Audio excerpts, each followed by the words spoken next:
Alright everyone, Pandering Joe Biden has reached a new level of disgraceful, and because he's old and confused, it comes off as just, like, awkward.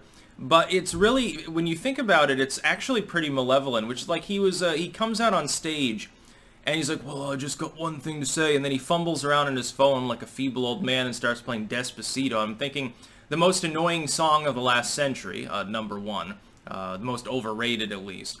Number two, it's Hispanic Heritage Month, right?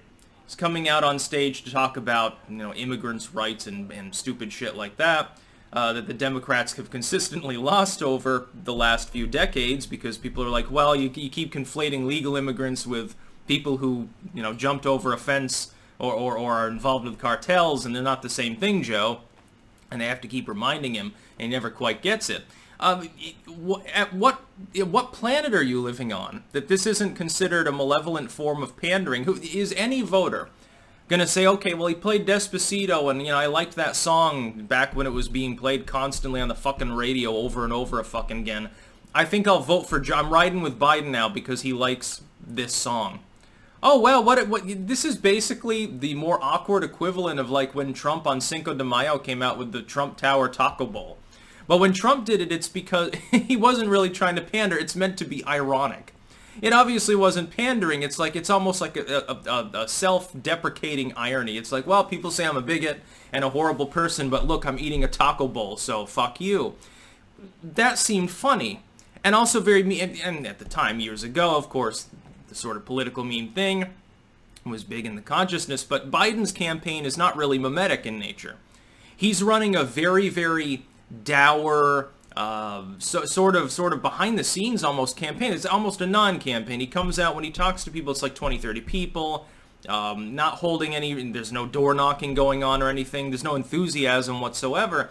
The idea that this is going to change any voter's mind is ridiculous. Who advised him to do this? Because he didn't think it up himself. He's too old to think up anything himself. His entire campaign is run by focus groups and oligarchic staffers and things like that. People who behind the scenes run the campaign, and if he wins would run the country. He's not going to do jack shit. He just has to look pretty for the cameras and sit there until he dies of an aneurysm or has to resign because of his increasing levels of Alzheimer's confusion, which have become palpably worse over the last 3 or 4 months. So that should give you an indicator of the direction in which things are going. And the indicator of the direction our country would go under a Harris administration. Down the toilet, mainly. Stagnation and probably war and other problems. This is the most stark and transparent pandering since hot sauce in the purse with Hillary Clinton. One thing, I want to ask a question. Why is it that people are so jaded and so partisan and so stupid in many cases that this wouldn't convince them to vote against Biden as a punitive judgment of his pandering?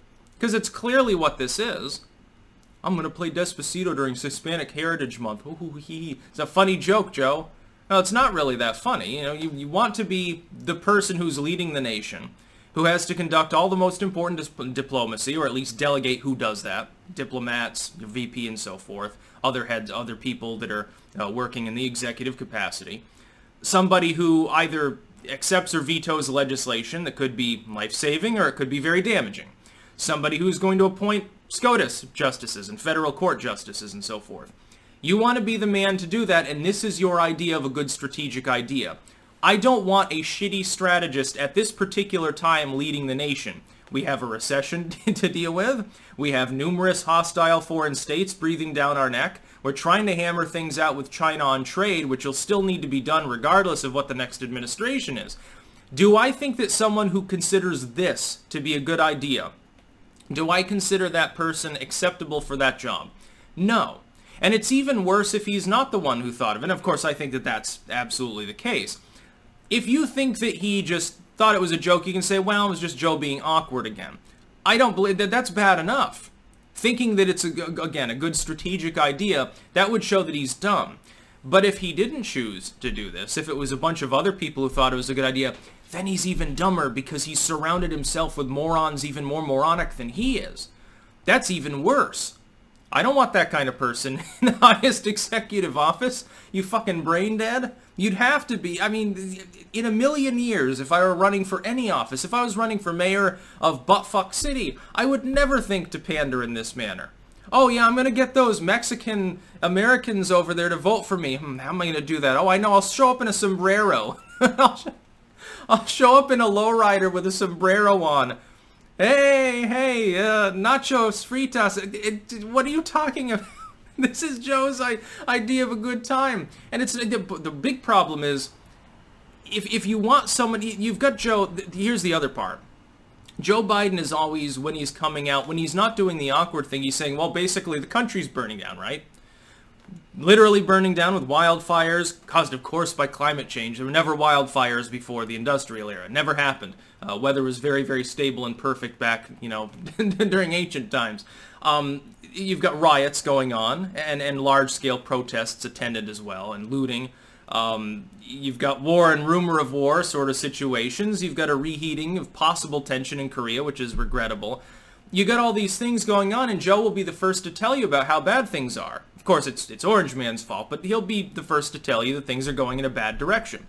And his idea is to get out on stage, and instead of talking about anything substantial, is to play a song on his phone and do like the awkward old man dance, and that's just really not what we need, I think. I think we need more serious leadership. Now, if you think that Trump's not the person for the job, that's fine. There really isn't any other alternative other than Demented Joe who thinks this is a good idea, because really, like, the third parties have fallen apart. Joe Jorgensen's not really a libertarian, is a lino, is a Bill Weld-style opportunist just grifting money. You can tell it if you read her Twitter posts. The Green Party has disappeared off the face of the earth. I don't see any other alternative. It would be so nice if we had viable other parties in the United States. This is a big problem. There's no one to vote for other than Trump. I'm not taken in by everything that Trump says. This has been my problem perennially. I wish that there was a Democrat worth voting for. Trust me, Biden is not that person. The Democrats don't really have anyone that's willing to run that seems sane. They should have run Joe Manchin. Oh wait, in the current political climate, he'd be considered far right. He never would have gotten any traction. Wouldn't have worked. That's what we need. The Democrats need to crash and burn in this election, get punished so badly that all of their leadership gets washed away so that they can form a new platform and a new thesis about how they want to run things, and hopefully have less corrupt individuals who haven't been in office since the fucking 1970s. That's the other problem. These people have been in power too long. They've been corrupted by it. Biden's corrupt. Harris is corrupt. Pelosi's corrupt. Clinton and all of these other people, they're all fucking totally corrupt. They're like mafia members doing crazy shit. And Joe Biden wants to fool us all into thinking that he's just an awkward, harmless old dude who has no fucking clue about anything. There's a reason the Democrats are performing more poorly than they ever have with Hispanic voters right now. That's also probably why they advise Joe to pander. I don't think it's going to work, Joe. This is the internet era. The first thing that happens is that Trump takes it and posts a video on Twitter where a different song is used. One which uses the N-word, and I'm not joking, and I'm sure that Twitter at some point will post-block that. It's very, very funny. Yeah, Trump's the master of memes. It's not a good idea for Joe to go down the awkward, self-deprecating route, because Trump will take the self-deprecation, ram it up his ass. Good for him. That's about all. Peace out.